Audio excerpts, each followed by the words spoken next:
Hello student. In last lecture we talking about the zoological nomenclature system and how the scientist gives scientific name to the organism. Basically these are two systems, that is binomial nomenclature and trinomial nomenclature. So in this lecture we talking about the principles of biological nomenclature which is applicable for the naming pattern of organism. So basically this naming pattern is essential for their identification and classification because scientific name is universally accepted for a species. So basically this principle applicable for the scientific naming of organism. So let's see in detail of this principle. So first principle, that is principle of binomial nomenclature. So this is the principle that the scientific name of species and not of a taxon any of rank is a combination of two names. The use of trinomen for the name of subspecies and of uninomial name for taxa above the species group is in accord with this principle. So basically in this principle we can say that the organism having name that is binomial. Binomial means one name is generic name and second one is a species name, but in which if the organism having the subspecies, then we apply the trinomial nomenclature, that is the three naming system in which first one is generic name, second one is species name, and third one is subspecies name. For example, house crow. So house crow having this scientific name that is Corvus splendens, but this Corvus splendens having the subspecies according to the location, so that we give the subspecies name with them. So that is trinomial nomenclature. So in this example you can see that the Corvus splendens is then Corvus splendens incolens, then Corvus splendens protegatus. So these are the subspecies of house crow which is present in the Burma, Sri Lanka and India. So by their location the subspecies are divided as a other species, so that the binomial nomenclature give the scientific name to an organism for their identification.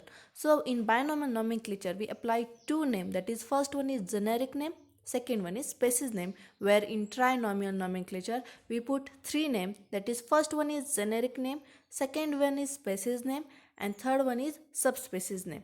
So that is the principle of binomial nomenclature. So basically some definition are given for the binomial nomenclature. So first one is synonyms. So in nomenclature, each of two or more different name for the same taxon is called as synonyms. Sometimes the scientists give the different two or more different name for a similar taxon or similar organism. For example, Antilocapra antiflexa or Antilocapra americana.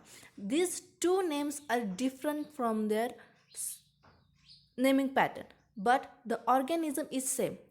So this is the photo of uh, americano. So this organism found in America, but scientists give two names to same species, that is Antilocapra antiflexa and Antilocapra americana. This is the same species, so that in this definition you say that the similar animal having the two names, that is synonyms. Then next one, that is homonym. So in nomenclature, one or two or more identical but independently proposed name for the same or a different taxa are called as homonym. So it is opposite to synonym. So basically in this nomenclature you can see that the scientists give similar name to different taxa or a different animal. So this name is identical but species are different. For example, moray eel and spiny anteater. So moray eel and spiny anteater giving the scientific name, that is echidna, but these are two different animal but having the similar name. So these are the photos of this organism. This is the moray eel and this is the spiny anteater. So these two different species of organism but having the same name, that is echidna. So that is homonym, which is opposite to the synonym. So next principle, that is principle of priority. So principle of priority is one of the guiding principle of International Codes of Zoological Nomenclature defined by Article 23. So International Code of Zoological Nomenclature giving the idea for the principle of priority in Article 23. They suggest that, or in principle of priority they state that the correct formal scientific name for an animal taxon, the name that is to be used called valid name, is the oldest available name that apply to it. So principle of priority tell us that the oldest name is valid for the organism. So basically whenever we give scientific name to an organism, so the organism having the specific name in older era, so the organism which consists this old name is valid for its scientific name. So the oldest name is valid for the scientific name, and scientists give the oldest name for the organism, which is called as priority. So priority is based on the oldest form of that organism name. So basically the oldest name having the first priority to give a scientific name to that organism.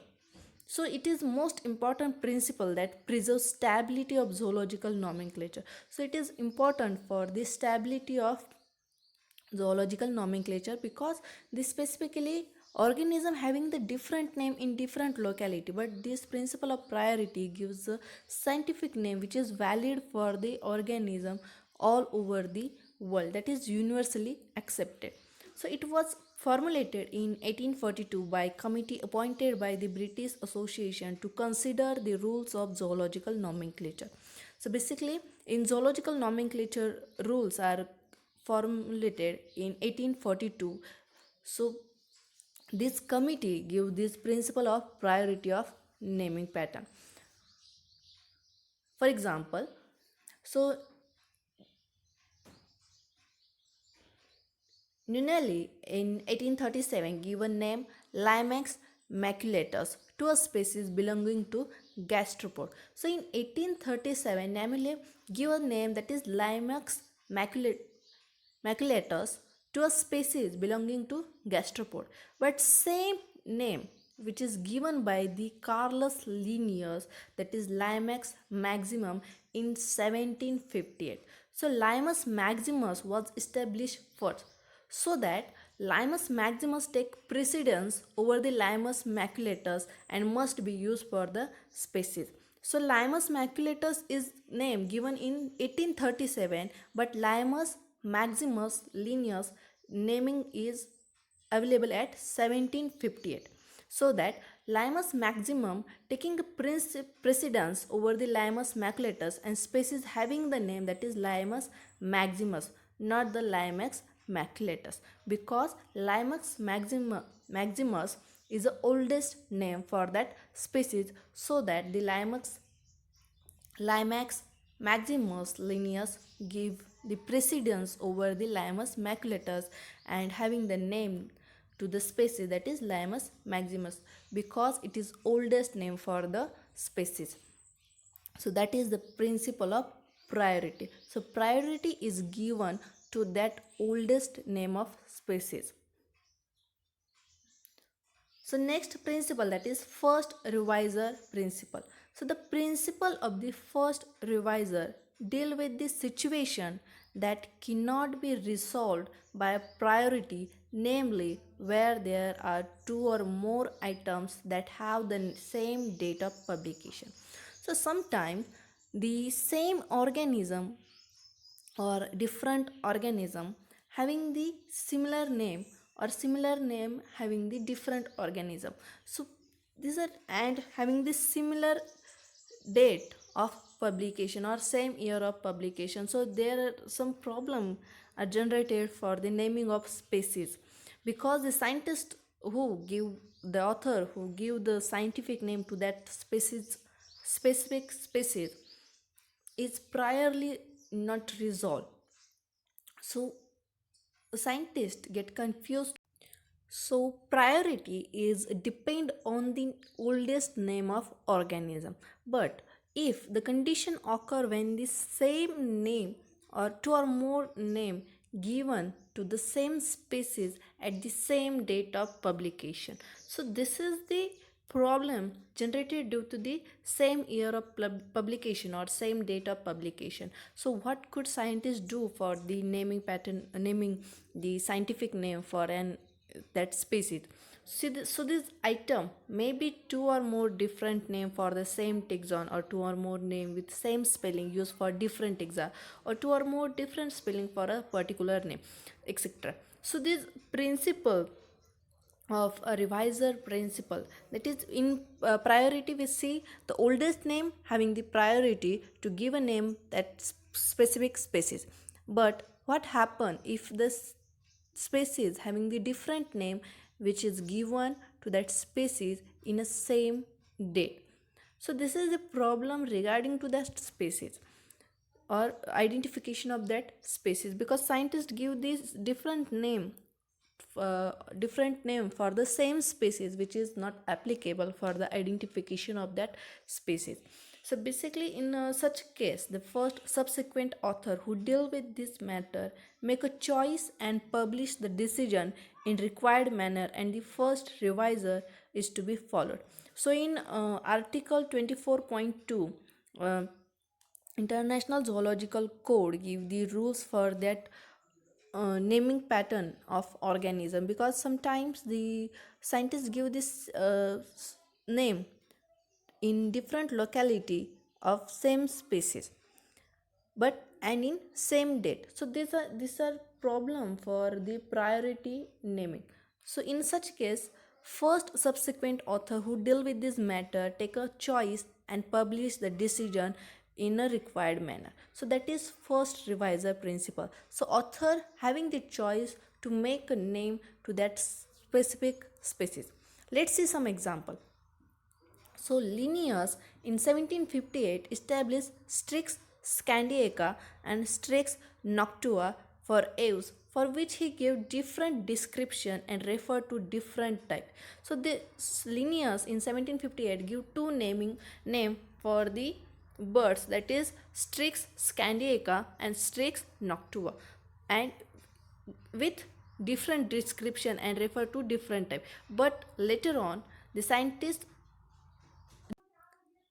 both name are referred to the same species, that is snowy owl.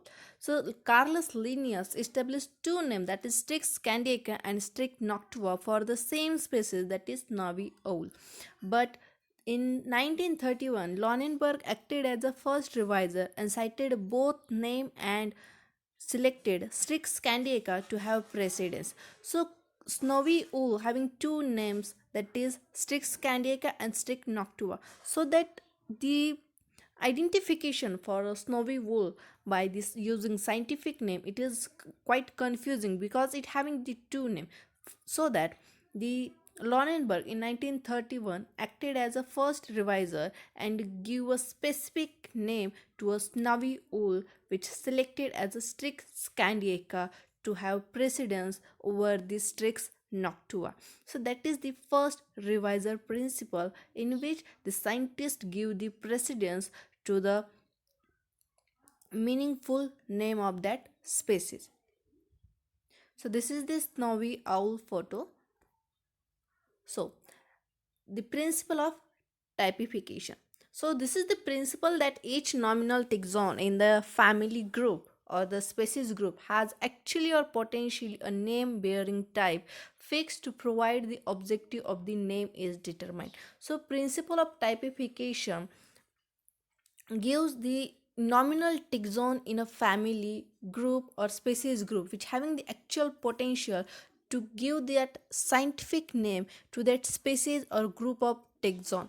So basically these name, scientific name, are given to us considering a specific species of that animal group or that plant group. So these type of that organism or specific species which having the over dominance on that taxa, or on that family which is having the precedence over their name. So this means that any name taxon would have the name bearing type which allow the objective application of that name. So basically the organism or specimen which having the more precedence over that family or taxa having the name to that taxon or group of organism. So any family group name must have the type species, and species group name can have one or more type specimen, usually deposited in museum collection. Basically uh, these type of specimen are collected and deposited in museum collection for the species typification. So basically this typification or nomenclature type having the different types for the collection of this specification. So some are types, that is holotype, syntype, lectotype, paratype, neotype, and these are the important nomenclature type for the organism name. So holotype is nominal species is based on a single specimen. That specimen is called as holotype.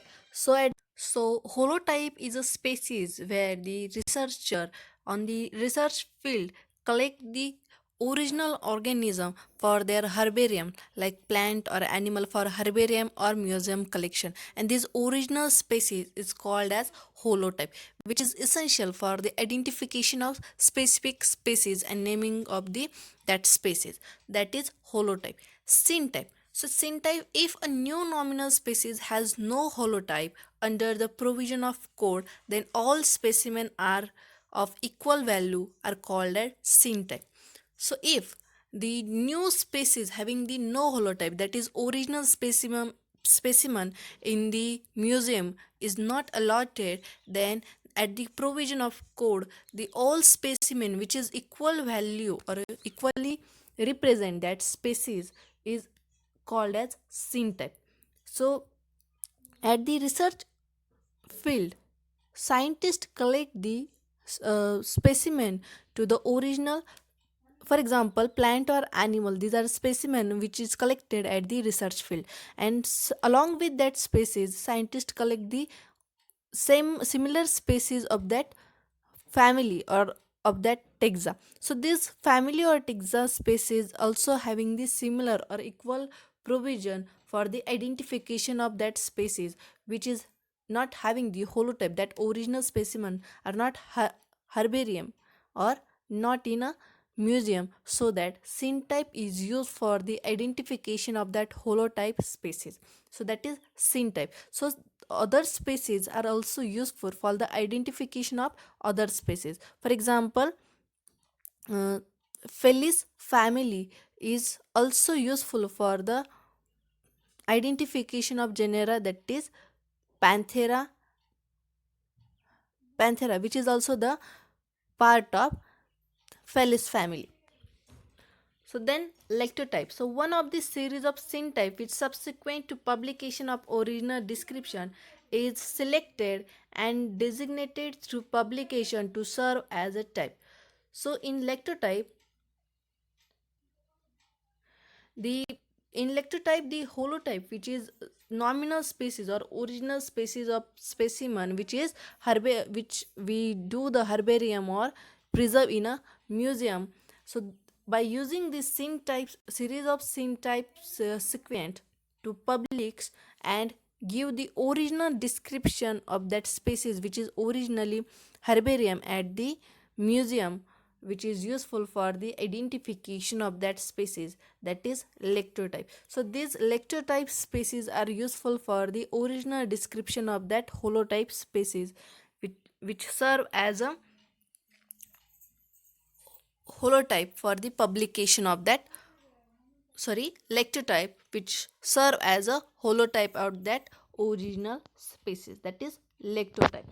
Then paratype. So paratype, after a holotype has been labeled, each remaining specimen of the type species should be conspicuously called paratype. So at the research field, scientists not collect just one specimen, they collect the another specimen along with that same specimen.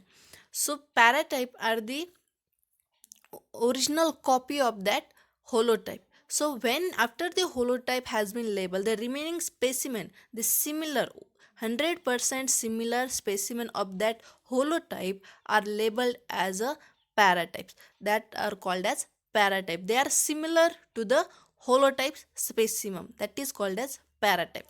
And then last one, that is neotype. So neotype is a species selected as a type of subsequent and original description in cases where the original type are known to be destroyed or were suppressed by the commission.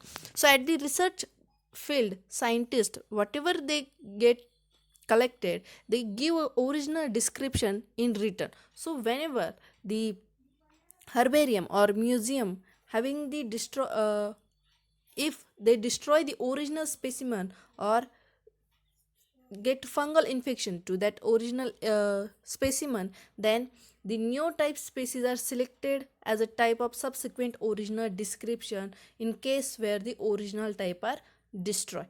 So whenever the original type is destroyed, the new type species are selected for the type of description to that holotype specimen by the commission. So this is a new type used for the identification of holotype, that is original specimen as a new type. So these are the type of nomenclature type which is essential for the typification of the animal. So all these principles are important for the identification of animal and naming pattern of the scientific naming pattern of the organism.